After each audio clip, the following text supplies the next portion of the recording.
Pray for Umrangso উমৰাংচুত কি হৈছে মই নতুনকৈ ক'ব নালাগে আপোনালোকে সকলোৱে দেখিছে একটি দুখৰ কথা আমাৰ মাজৰ আমাৰ ৰাজ্যৰ 20 জন শ্ৰমিক কয়লাখনিত আবদ্ধ হৈ পৰিছে যেটো উমৰাংচুৰ আসাম কয়লাখনি আছে কালামাটিত আছে 19 নং খাদত এই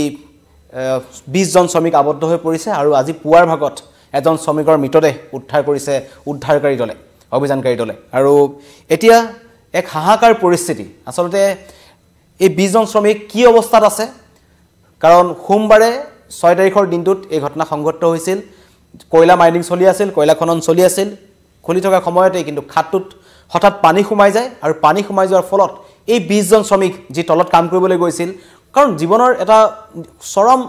জীৱনৰ এটা অনিশ্চয়তালৈ তেওঁলোক তললৈ নামি যায় যিকোনো মুহূৰ্তত ভূমিস্খলন হ'ব পাৰে আৰু আটাইতকৈ ডাঙৰ কথা এই যি কয়লা খনন হৈ আছে আমাৰ ৰাজ্যত এটা ডিমা হাছাও উমৰাংচুত হ'ল কিন্তু উজনি অসমত আমি মাৰ্ঘেটাত দেখিছো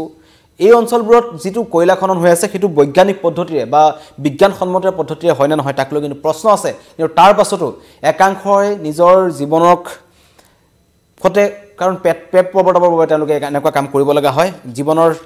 জটিল তেওঁলোকে নিজৰ জীৱনৰ খতে যথেষ্ট ৰিস্ক লৈ নামি যায় তেনেকুৱাতে 20 জন শ্ৰমিক নামি গৈছিল নামি গৈ তেওঁলোকে তাত কাম কৰি থকা অৱস্থাত হঠাৎ পুৱাৰ ভাগৰ পৰা পানী সোমাবলৈ ধৰে আৰু বিয়লিৰ ভাগলৈ তেওঁলোক তাত আবদ্ধ হৈ পৰে বট এজন উঠি আহিবলৈ সক্ষম নহল অত্যাধুনিক তেওঁলোকৰ ওচৰত তেওঁলোকৰ খা খৰমজাম আছিল সকলো সহ তেওঁলোক তাত আছে আৰু আজি 3 দিন উকলি গৈছে 6 তাৰিখ সোমবাৰৰ পৰা আজি বুধবাৰ হ'ল তেওঁলোকক উদ্ধাৰৰ বাবে তাত নেৰানেপেৰা প্ৰচেষ্টা চলাই থকা হৈছে অত্যাধুনিক যন্ত্ৰশস্ত্ৰ ব্যৱহাৰ কৰা হৈছে আৰু যিমান দূৰ কালি মুখ্যমন্ত্ৰী ডাঙৰীয়া যেটা টুইট কৰিছিল যে নহয় যিকোনো প্ৰকাৰে এই শ্ৰমিকসকলক তাৰ পৰা উদ্ধাৰ কৰাৰ চেষ্টা চলোৱাৰ বাবে তেওঁলোকে কেন্দ্ৰীয় চৰকাৰে যেটা কথা পাতিছিল তাৰ পিছত কেন্দ্ৰই তেওঁলোকক উদ্ধাৰৰ বাবে আশ্বাস দিয়ে আৰু তাৰ পূৰ্বেও আমাৰ অসমৰ ফালৰ পৰা যি এছডিআৰএফ আছে এছডিআৰএফে তাত প্ৰচেষ্টা অব্যাহত ৰাখিছে কিন্তু অতি দুৰ্গম যিবোৰ অঞ্চলত যেনেকুৱা এটা খাদত তেওঁলোক সোমাই গ'ল তাত গৈ ভিতৰত সোমাই পেলাই তেওঁলোকক উদ্ধাৰ কৰাটো এক প্ৰকাৰ অসম্ভৱ এতিয়া যাৰ বাবে তেনেকুৱা ধৰণৰ ইকুইপমেন্টছ হয়তো এছডিআৰএফৰ হাতত হঠাৎ নাই যাৰ বাবে বিশাখাপট্টনমৰ পৰা ভাৰতীয় নৌসেনাৰ এটা দুবাৰ দল আহিছে যেটো কালি ৰাতি আহি উপস্থিত হ'ল আৰু কালি ৰাতিৰ পৰাই তেওঁলোকে কিন্তু নেৰানেপেৰাভাৱে প্ৰতিকূল বতৰক দেখিছে কাৰণ বৰষুণ হৈছে ৰাজ্যত আমি লাইভত বাৰম্বাৰ দেখুৱাই আছো যে ৰাজ্যত বৰষুণ হৈছে ঠাণ্ডাৰ প্ৰকোপ বৃদ্ধি পাইছে তেনেকুৱা অৱস্থাত এই মাটি তলত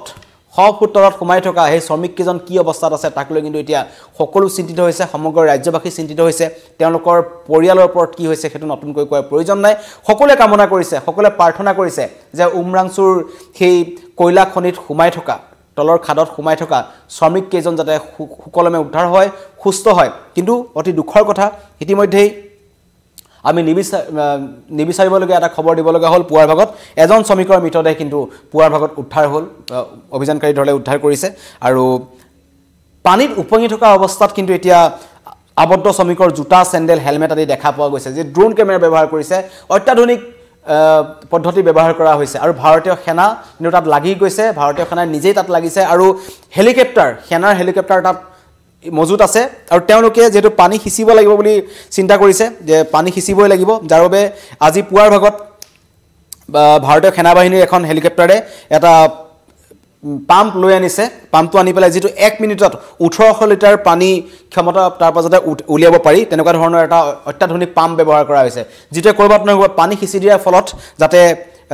এই তেওঁলোকক উদ্ধাৰটো সুবিধা হয় উদ্ধাৰ অভিযান চলাবলৈ যাতে সুবিধা হয় কাৰণ উদ্ধাৰ অভিযানকাৰী দল তলে নামি যাবলৈ এটা সুবিধা হৈছে কাৰণ তাত পানী আছে 1 মিনিটত 1800 লিটাৰ পানী উলিওৱাৰ ক্ষমতা সম্পন্ন পাম্প ব্যৱহাৰ কৰিছে যেটো ভাৰতীয় সেনা বাহিনীৰ এখন হেলিকপ্টাৰে লৈ আনিছে ONGCৰ পৰা আৰু নৌসেনাৰ অত্যাধুনিক প্ৰযুক্তিৰ সহায়ত অভিযান চলাইছে ড্ৰোন কেমেৰা ইউজ কৰিছে বিভিন্ন ধৰণৰ কেমেৰা ইউজ কৰিছে আৰু যেতিয়া এই কেমেৰা ইউজ কৰিছে তাত কিন্তু এটা বস্তু ওলাইছে এই যিসকল শ্ৰমিক তাত আবদ্ধ হৈ পৰিছিল তেওঁলোকৰ জোতা চেণ্ডেলসমূহ উপঙি আছে যিটা চিন্তাত পেলাইছে যে তেওঁলোক কি অৱস্থাত আছে কেইজন তেওঁলোক সুস্থ অৱস্থাত আছে নে তেওঁলোকৰ মৃত্যু হৈছে হেতুক লৈ কিন্তু এতিয়া তেনেকুৱা কোনো ধৰণৰ পূৰ্বানুমান কৰিব পৰা নাই কাৰণ 100 ফুট উচ্চতালৈকে পানী থকাৰ আছে বুলি কৈছে যেটো গাতত সোমাই আছে ভাবক 100 ফুট উচ্চতালৈকে পানী আছে আৰু তাৰ তলত তেওঁলোক সোমাই আছে গতিকে এক ভয়ংকৰ যেটো আমি ইতিমধ্যে এনেকুৱা ধৰণৰ আসলে ছবিতে দেখিছো কিছুদিন পূৰ্বে আমি এখন হিন্দী সিনেমা দেখিছিলো যত অক্ষয় কুমাৰ অভিনয় কৰিছিল তাত আমি দেখিছিলো কেনেকে ধৰণে তলত কেজনমান শ্ৰমিক সোমাই গৈছিল তেওঁলোকৰ সংযোগ বিচ্ছিন্ন হৈছিল কিন্তু তেওঁলোকক উদ্ধাৰ কৰে তৎপৰতাৰে ইয়াৰ পূৰ্বেও বিশ্বৰ বিভিন্ন প্ৰান্তত এনেকুৱা ধৰণৰ ঘটনা সংঘটিত হৈছে কিন্তু এই ঘটনাই এতিয়া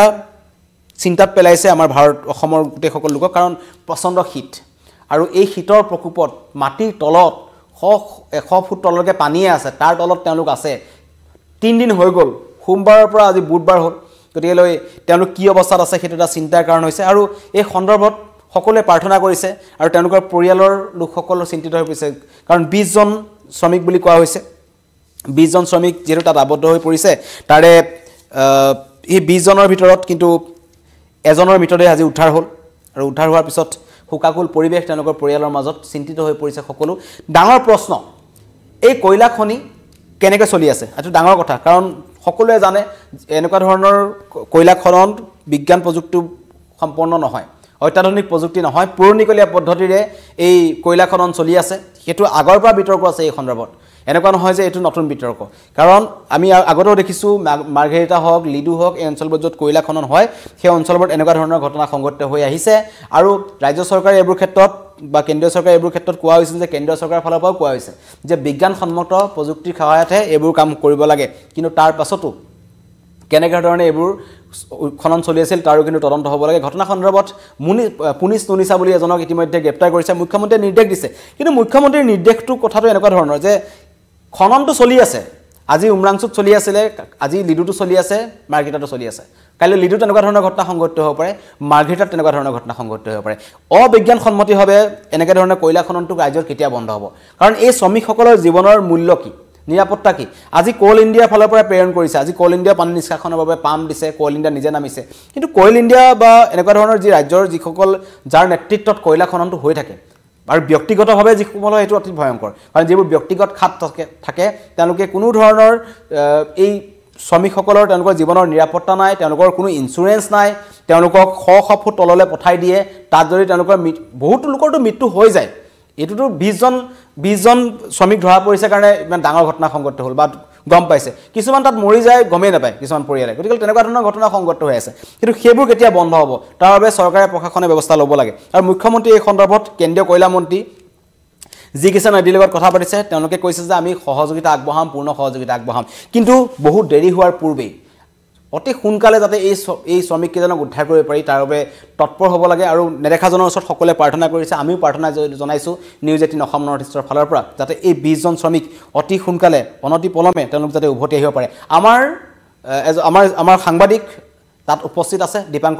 দীপাংকৰ দাসে তাত প্ৰতিটো মুহূৰ্তৰ খবৰ আমাক জনাই আছে আৰু দীপাংকৰ দাসে আমাৰ তালৈ এটা তাৰ পৰা স্থানীয় ৰাইজৰ এটা বাৰ্তা প্ৰেৰণ কৰিছে তাত কেনেকুৱা এটা পৰিস্থিতি আমি আপোনালোকক বাৰ্তা শুনাব বিচাৰিছো गड्ढा से अंदर जाके ऐसे 200-300 फुट अंदर था हम लोग वो भी उधर से हम लोग पूरा पानी आने के बाद में हम भाग के पूरा दौड़ के आया आने के बाद साथ में पानी हम आगे भाग के आया वो पीछे पानी आ गया अभी जो लेबर का जो बॉडी मिला है हाँ। उसको आप पहचानते हैं उसको तो पहचानता है क्या नाम क्या है उसको तो राजन श्रेष्ठ है राजन श्रेष्ठ है नेपाल का पानी उठ के ऐसा हम 60-70 फुट पानी में एक ठो ऐसा वायर है 3 पीस वायर बोलता है वो वायर में लटक के हम लोग 60-70 फुट ऊपर आया उसके बाद में इन लोग एक ठो ई बकेट भेजा है ये बकेट में उठ के कितना जन आया हम भी वही बकेट में आया है आपका साथ था हम लोग को साथ ऐसा 15-20 आदमी उठ गया देखो गड्ढा तो ऐसा है कोई जगह डाउन है कोई जगह अप है ऐसा है गड्ढा पानी कहाँ से आ गया पानी अभी किधर से आया ऑटोमेटिक किधर क्या होके आया वो हमको भी मालूम नहीं है अभी तो দেখিলে তাত কেনে পৰিস্থিতি হৈছে কেনেকৈ শ্ৰমিকসকলক উদ্ধাৰ হ'ব সকলো উৎকণ্ঠাৰে ৰখি আছে সকলোৱে ভাবিছে নিজৰ আপোনজন ঘৰলৈ ঘূৰি আহক সকলোৰে যেতিয়া এজন পৰিয়ালৰ লোক এনে ধৰণৰ এটা পৰিস্থিতি থাকে তেন্তে সেই পৰিয়ালটোৰ ওপৰত কেনেকুৱা ধৰণৰ এটা সময় চলি থাকে হেতু নতুনকৈ কোৱাৰ প্ৰয়োজন নাই সকলোৱে বুজি পায় কিন্তু পৰিস্থিতি খুব বেয়া এই 20 জন শ্ৰমিক তাত আবদ্ধ হৈ আছে প্ৰাৰ্থনা সকলোৱে জনাইছে আমিও জনাইছো প্ৰে ফৰ উমৰাংচু আপোনালোকৰ প্ৰাৰ্থনা কৰক যাতে এই যি এজনৰ মৃতদেহ উদ্ধাৰ হ'ল উপায় নাই কিন্তু বাকি 19 জন শ্ৰমিক যাতে সুকলমে ঘূৰি আহে কিন্তু তেওঁলোকৰ অৱস্থিতি গম পাইছে তেওঁলোকৰ জোতা চেন্ডেল তাত উপঙি আছে গতিকে তেওঁলোক এতিয়া কেনে অৱস্থাত আছে হেতু কিন্তু বৰ্তমানলৈকে গম পোৱা নাই কাৰণ 100 ফুট তললৈকে সেই খাটটোত বৰ্তমান কিন্তু পানী আছে যাৰ বাবে এটা বিশেষ কোল ইণ্ডিয়াৰ ফালৰ পৰা এটা পাম্প বনোৱা হৈছে য'ত ভাৰতীয় সেনাই সহায় কৰিছে বিশাখাপট্টনমৰ পৰা নৌসেনাৰ দুবাৰ দল আহিছে তেওঁলোকে 1 মিনিটত 1800 লিটাৰ পানীত তেওঁলোকে সিঁচাৰ ব্যৱস্থা কৰিছে সেই বিশেষ পাম্পটোৰ জৰিয়তে আৰু যদি হৈ থাকে আজি পুনৰ আৰু কেইজনমান শ্ৰমিকক উদ্ধাৰ কৰাৰ সম্ভাৱনা আছে তাত নেৰানেপেৰা প্ৰচেষ্টা অব্যাহত আছে এনেকুৱা নহয় যে প্ৰশাসনে উদ্ধাৰ অভিযান চলোৱা নাই বা সেনাই চলোৱা নাই সকলোৱে উদ্ধাৰ অভিযান চলাই আছে কিন্তু তাৰ পাছতো যেটো প্ৰকৃতিৰ বুকুত ভিতৰ সোমাই পৰিছে মাটিৰ তলত সোমাই পৰিছে 21 জন শ্ৰমিক যাৰ ভিতৰত এজনৰ মৃতদেহ উদ্ধাৰ হ'ল এতিয়া বাকি কিজন কি অৱস্থাত আছে হেতু আমি নাজানো ভগৱানৰ ওচৰত প্ৰাৰ্থনা কৰিম অতি শীঘ্ৰে তেওঁলোকক জীৱনতে উদ্ধাৰ কৰক আৰু তাত যিটো আমাৰ যিজন আমাৰ সাংবাদিক তাত আছে দীপাংকৰ দাস তেওঁ কৈছে তাত প্ৰশাসনে সম্পূৰ্ণ ব্যৱস্থা কৰি ৰাখিছে তাত এম্বুলেন্স যোগাৰ হৈ আছে হেলিকপ্টাৰ যোগাৰ হৈ আছে যিকোনো মুহূৰ্তত যদি সংকটজনক অৱস্থাটো এজন শ্ৰমিকক উদ্ধাৰ কৰা হয় কিন্তু তেওঁক ততাতৈয়াকৈ হেলিকপ্টাৰ যোগে হলেও নিকটৱৰ্তী হস্পিটেললৈ লৈ যোৱা হ'ব তেখেতলোকৰ চিকিৎসা ব্যৱস্থা কৰা হ'ব আৰু এই যি মই ক'লো যে কয়লা খননৰ যি ঘটনা চলি আছে অবৈধ কয়লা খনন ৰাজ্যত বন্ধ হ'ব লাগে নহলে এনেকুৱা ধৰণৰ কিন্তু ঘটনা সংঘটিত হৈ থাকিব আৰু সেই কাৰণে আজি বিৰোধীয়ে কৈছে বিৰোধী কথাটো পিছৰ কথা বিৰোধীয়ে কৈছে যে তদন্ত হ'ব লাগে বৰমুনিয়াক ধৰিব লাগে চৰকাৰ যি থাকিলেও প্ৰত্যেকই কয় প্ৰত্যেকখন চৰকাৰৰ দিনতে অবৈধ কয়লা খনন চলি আছিল কংগ্ৰেছৰ দিনতো চলি আছে বিজেপিৰ দিনতো চলি আছে কিন্তু আমি সকলোৱে বিচাৰিব লাগে যে অবৈধ কয়লা খননটো বন্ধ হওক যদি কয়লা হ'ব লাগে হেতু সম্পূৰ্ণ বিজ্ঞানসন্মতভাৱে হ'ব লাগে যাতে এনেকুৱা শ্ৰমিকৰ প্ৰাণ তাত যাবলগীয়া নহয় ধন্যবাদ